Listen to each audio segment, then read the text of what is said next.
Hello, आज हम हिंदी व्याकरण में काव्य दोष पढ़ेंगे। परिभाषा। जो तत्व काव्य के रसास्वाद में बाधा पहुंचाते हैं उन्हें काव्य दोष कहा जाता है। काव्य रस का अपकर्ष करने वाले तत्व दोष कहलाते हैं। आचार्य विश्वनाथ ने परिभाषा दी है, रस के अपकर्ष दोष कहलाते हैं। वामन ने काव्य सौंदर्य को सती पहुंचाने वाले तत्व काव्य दोष कहलाते हैं। मम्मट ने दी परिभाषा, मुख्यार्थ का अपकर्ष करने वाले तत्व काव्य दोष कहलाते हैं। जिस तत्व के कारण कविता के अर्थ को समझने में बाधा उत्पन्न होती है उसे काव्य दोष कहा जाता है।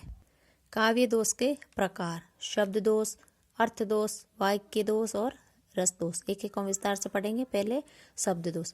रस भाव के कटु शब्दों का प्रयोग, अप्रचलित, अश्लील, क्लिष्ट तथा अनुचित शब्दों का प्रयोग शब्द दोष कहलाता है। श्रुति कटुत्व, जो सुनने में कटु कठोर वर्णों का प्रयोग होता है उसे श्रुति कटुत्व कहा जाता है। उदाहरण देखते हैं। बरसना से भी तो वे बाल तब चुप हो गया। बरसना शब्द में क्या है? श्रुति दोष है। दूसरा है च्युत संस्कृति दोष, जहाँ किसी शब्द का प्रयोग व्याकरण के प्रतिकूल हो उसे च्युत संस्कृति दोष कहा जाता है।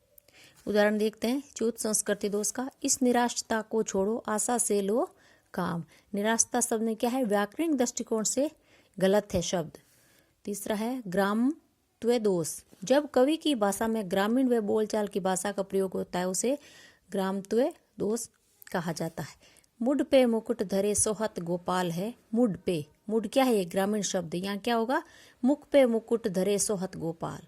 तो मुड शब्द क्या है? ग्रामीण शब्द है। फिर अश्लीलत्व दोष, जब ऐसे शब्दों का प्रयोग किया जाए जिनमें सुनने से लज्जा या घृणा का भाव उत्पन्न होता है उसे अश्लीलत्व दोष कहा जाता है। उदाहरण देखिए, थूक कर मत चाटो, अपनी बात पर कायम रहो। ये थूक क्या है? घृणाजनक शब्द है।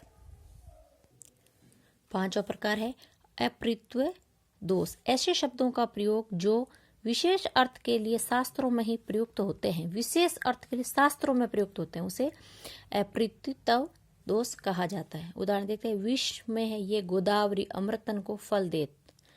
विष शब्द क्या है? इसका अर्थ होता है विष का जहर, लेकिन शास्त्रीय शब्द होने के कारण विष का अर्थ क्या होता है? अमृत या जल। फिर है क्लिष्टत्व दोष, जिस काव्य में ऐसे शब्दों का प्रयोग किया जाए जिनका अर्थ कठिनाई से समझ में आता है वहां क्लिष्टत्व दोष होता है। उदाहरण देखते हैं। हेम सुता पति वहान प्रिय तुम इससे रति ने फेर। हेम क्या है? हिमालय। सुता क्या? हिमालय की पुत्री।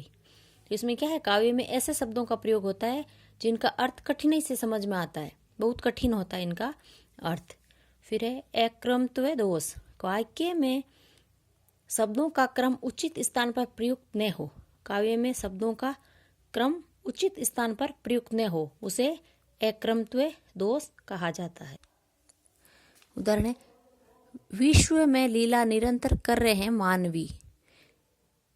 अक्रमत्व है, क्रम नहीं है इनका, तो इसका ये अक्रम में लिखा हुआ है तो क्रम में कैसे करें? विश्व में मानवी निरंतर लीला कर रहे हैं।